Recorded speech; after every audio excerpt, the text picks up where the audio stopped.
Married at First Sight Australia Season 13, Episode 7, Revelations Week. Let's talk about it. Married at First Sight Australia, Kylie Minogue, Hugh Jackman, Iggy Azalea. We got singles whose dating life's been a failure. Let's meet them. We got Rachel, we got Steven, we got Elisa, David, Julia. We got Chris and Grace and Juliet. Another Chris and Rachel, Gia. We got Becca, Rebecca, Philip and Stella, Brooke, Mel and Luke, Joel. Who else do we got? Steve. Danny and Scott. The drama's a lot, but there's love to be found. Stephanie Tyson, we holding it down. Bounce. This the recap. Grab a drink, get a savory or a sweet snack, and sit back as we unpack what happened like back to back. Let's go, bro.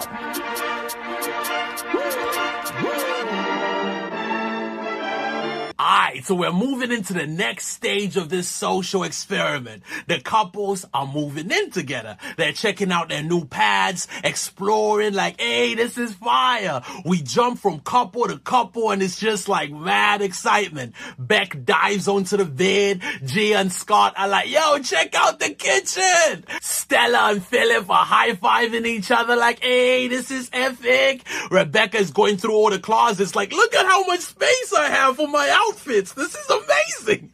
Even Danny and Beck, our resident problematic couple, are like, hey, they noticed a framed photo of them from their wedding day and they're checking it out like, hey, we look good.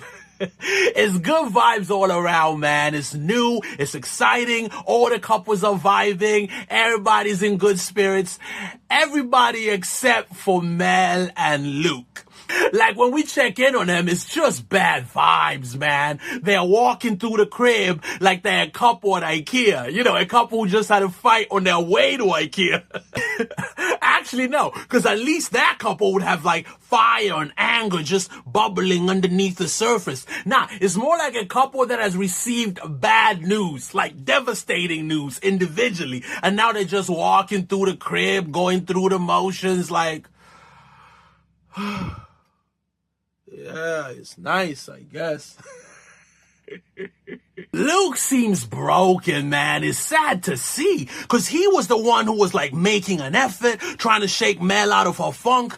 But I think after the last episode's dinner party, when he saw her being super bubbly and funny and hype with everybody else, it kind of clicked like, yo, it's not like she's a wet sock, you know what I'm saying? She's just not feeling me. And yo, I get it, man. If I was in his shoes, I'd be just as hurt. The only difference is I would confront her with the quickness. Like we'd get home from the dinner party and I'd be like, okay, so I just watched you having a blast with all the other couples. I saw expressions on your face that I didn't even know your face could make.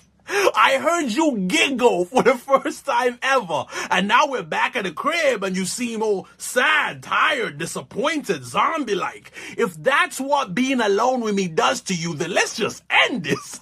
I would legit pack my bags and dip. And I know some of y'all watching are thinking, hey, Maya, marriage is hard work, man. You're supposed to work at it. And I agree. But not at the beginning, bro. This is supposed to be the carefree honeymoon stage. They have not been hit by any real obstacles yet. The till death do us part bit has not been tested yet. They are failing miserably without even reaching the first hurdle.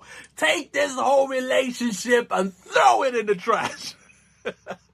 Alright, so the couples go to bed and the next morning they receive letters telling them about the new phase of the experiment. They are calling it Revelations Week. And it's all about making them have deep conversations through tasks that reveal who they really are. So we see Brooke and Chris receive iPads. The whole thing is they have to go into separate rooms and watch the unedited audition tapes of each other to get a better sense of, who they're rocking with. Brooke's on the bed. She gets comfy. Chris is on the couch. Alright, play. We see Brooke introducing herself. She talks about being cheated on by pretty much everyone she's ever dated. She talks about how she can get a little jealous. Nothing too crazy here. Nothing too red flaggy. Now, Brooke, she gets to see the Chris we saw, being all superficial, talking about how fake tan turns him off. He goes on and on, just digging his own grave, coming across as a body-shaming, superficial jerk. I'm sorry. Brooke finds it super immature and mean the way he comes across. And when they get to chop it up, she tells him, she's like, yo, if I'd seen that video before meeting you, I would have not given you a chance, bro. Chris doesn't argue with her, man. He doesn't make excuses. He's like, hey, I'm just around guys all the time and I say stuff to impress them. It's just like locker room vibes. But she's like, nah, that's no excuse. I need some time to think. You know what I'm saying? She dips and he's just left there reflecting on things. Gia and Scott get their letter and their task is rapid revelations. So they get prompts and they have to fill in the blanks, no overthinking, super quick, pure honesty. Let's go. Gia picks up her first one. Something you don't know about me is...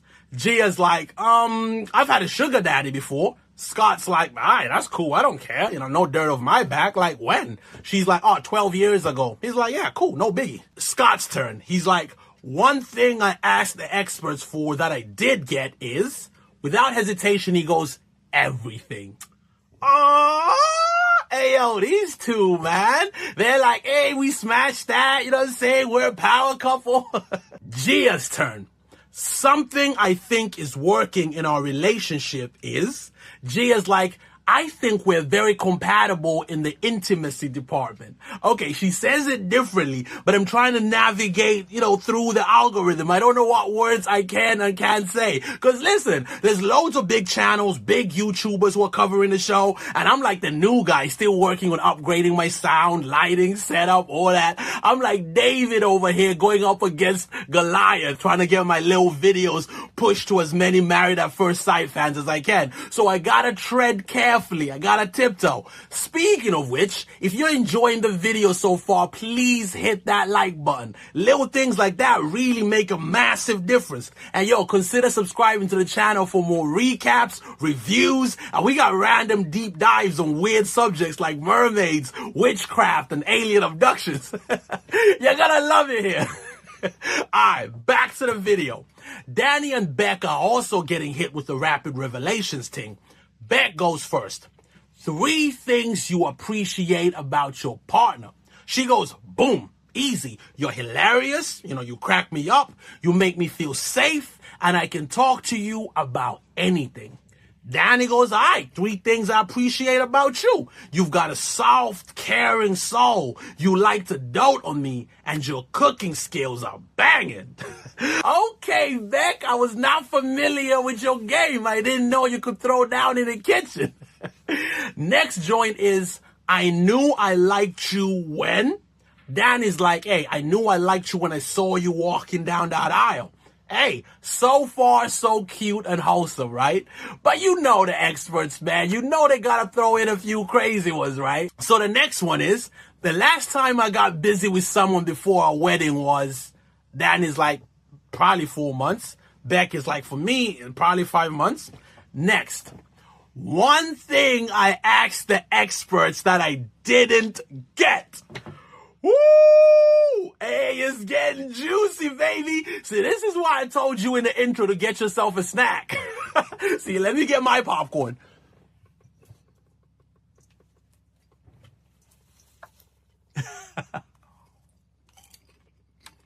Go on. Share with the rest of the congregation. Danny goes there, man. He doesn't chicken out or nothing. He's like, well, the thing I asked for that they didn't give me is probably like having someone who I have like really, really high physical chemistry with. Ooh, look at Beck, man. That hit her like a ton of bricks. See, I'd like to think that if someone told me there was no chemistry, I wouldn't take it personally. But that's easy to say when you've never experienced it. I don't know what it feels like to be into someone, find them super attractive, get it on, and think, hey, that was amazing, only for them to turn around and tell me, hey, there's no chemistry here, big man. Because that's the problem, right? It's all very one-sided. See, if Beck was also in agreement, like, yeah, the chemistry's trash, it would be different, because that's something we can work on together. And homeboy keeps going on about it. He keeps going on about the chemistry. But when you think about chemistry, you're thinking about 2 people, right? You go, hey, they have amazing chemistry. It's like desire, attraction, electricity flowing from one person into the other. It's magnetic. You can feel it, not just in yourself, but in the other person. And people looking in from the outside, we can see it. Exhibit A. Exhibit B, Exhibit C, Exhibit D. It's not a one-sided thing. Now, if Danny's saying it's not there, but Beck is like, I thought it was, then this isn't about chemistry. It's about something else. And to prove my point, I'd like you to think back to when Danny first met Beck. The way he looked at her on their wedding day. How excited he seemed to be matched up with her. The way he spoke about how attractive she was and how she was his type. We've seen couples get disappointed on the show. In previous seasons, we've seen people go, that's not what I was expecting. The initial spark isn't here. We saw it last year in the UK version with Dean. You know what I'm saying? Homegirl was like, I'm just not fit. Aight. So, I mean, we're seeing it now with Mel and Luke. I mean, she tried to play it off like, it's because he was late to the wedding. But it was obvious she just wasn't feeling him. And at the dinner party, she admitted it. Like, hey, he's not my usual type. Not what I'm usually attracted to. I'm usually into the Bradley Cooper type vibe. And you can see it. We know what that looks like. That wasn't the case with Danny and Beck. There was something there. And after they spent the night together, it all changed. Like, I want to know how bad the session was, Danny. Because my man went from, I'm so grateful I got matched up with her, speaking to her family, her dad, like, yo, I'm going to take care of her. From being like, hey, she's so attractive. I'm here to meet the girl and make it work. To like this? It must have been really bad. But then it couldn't have been because she was there. She'd know, right? She'd know if there was like, failure to launch or whatever. She'd know. For her to go, it was amazing must mean he did his thing, but he didn't get from her what he needed. Now, it be like that sometimes, We've all had a bad encounter, a bad session. And in the real world, it's usually just like a one-off and you go about your existence. But this is a show where you're matched up with someone and you're trying to make it work. So maybe try again, okay? Maybe get back on that bike. Maybe off camera have some non-PG conversations about what you're into. I just think it's weird that you gave it a go on the first day of the honeymoon. Clearly it wasn't fire for you, but then you just didn't do it again? What, you just spent the rest of the honeymoon not working on it? Just accepting the fact that, it's trash. No chemistry. Telling someone there's no chemistry makes the situation seem hopeless. Because how do I fix that? How do I fix something that I don't think is a problem, but you do? Beck grabs another one and it's like, the thing I'm most scared about in this experiment is, and she's like, yo, I am scared that it won't work. Yeah, I don't blame you, Beck. I'd be scared too. Aight, David and Elisa, they get their little letter and their joint is photo ranking challenge. So it's photos of everyone in the experiment and you gotta rank them from left to right on attractiveness. Now, obviously it's all subjective. People have different preferences, so my rankings are gonna be different to your rankings. Speaking of which, I want to see your rankings in the comments. I want to see where your head is at, okay? Here's mine. Mel, Rachel, Beck, Rebecca, Gia, Julia, Brooke, Alisa, and at the top spot, Stella. Yeah, I want to know what yours is. Let me know what your ranking of the ladies or the fellas looks like in the comments, alright? Alright, now Philip, his ranking goes Rebecca, Rachel, Alisa, Mel, Beck, Gia, Julia, Brooke, and at the top spot, of course, his wifey, Stella.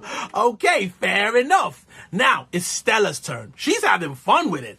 Her ranking goes Steve, older Steve, David, Danny, Chris, Scott, Grayson, Luke. Hey, at least someone appreciates the homies. Sheesh. On the top spot, she puts her man. Let's go. Over David and Elisa, he's put Rebecca, Rachel, Beck, Mel, Gia, Brooke, Julia, and at the top, his girl, Alisa. Alisa's ranking looks like this. She's got Danny, Steve, Philip, Scott, older Steve, Chris, Luke, Grayson. And the top spot goes to her man David, her Nigerian prince over here. Alright, we check in on Mel and Luke's ranking. So Luke's ranking, the way they filmed it, is upside down and kind of blurred, so it was hard for me to make out. But in this scene, we can see that his top three are Stella, Brooke, and at the top, his girl Mel. So now it's her turn, okay? She's like, I'm gonna be 100% honest. She put Steven, then Chris, then Philip, then David, then Danny, then Scott, then Luke, and her top pick is Grayson, bro.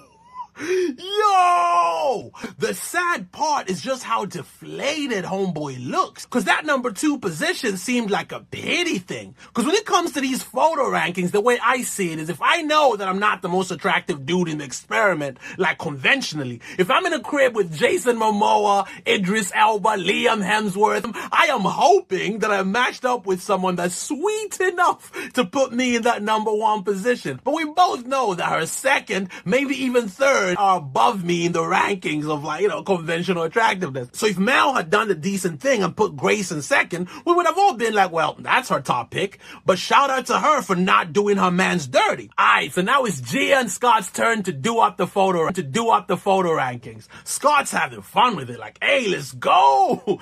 He is struggling between who is least attractive between Rachel or Rebecca. But then he puts Rachel down. Boom. Then Rebecca. Then Beck. Then Julia, then Mel, Stella, Brooke, Alisa, and Gia at the top. Now it's Gia's turn. She puts Steven down.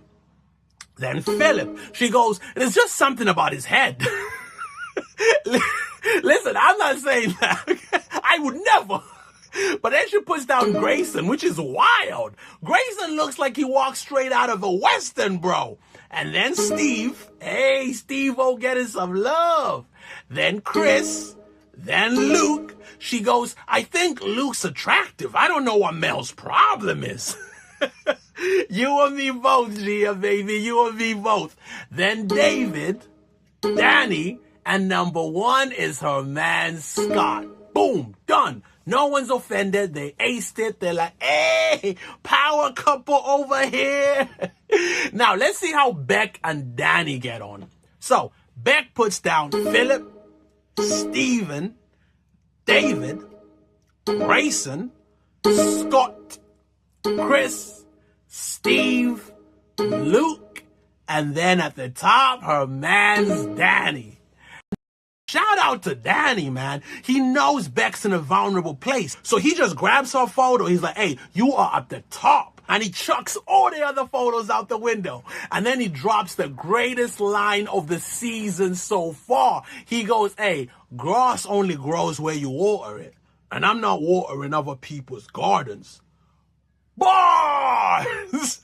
And it works, man. Beck is beaming. This is the happiest I've seen her. That was such a kind thing to do, man. Big up, Danny. Mel and Luke, they're still going through it, man. Luke tells her, like, yo, my positivity, my hope, I'm losing it. I can't keep going like this. So I'm going to take some time off this experiment and go crash with one of my homies. Now, for most people, hearing your partner say something like that, that would be a wake-up call. It would make you reflect on your actions. Like, yo, maybe I'm the problem, but not Mel. In her one-on-one, camera thingy, she goes, hearing Luke talk about losing his positivity and hope gave me the ick because it feels like he's sulking. And the Luke I met at the beginning of this experiment was so positive and amazing.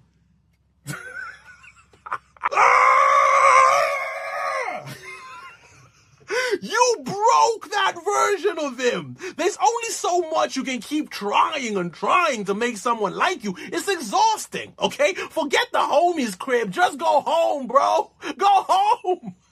Go home, Luke. What else happens this episode? Gia and Scott watched the audition tape, and Scott was asked if he'd be okay with being matched up with a woman with a kid, and he was like, nah. Well, maybe if the kid is old enough to take care of themselves. And of course, this rocks Gia, because she's got a daughter, right? And her daughter is her world. Alright, so that was the episode. If you've made it this far, thank you. Please give the video a like. If you haven't already, please subscribe. I'll be back with the next joint. Till then, you take care of yourself, fam, cause I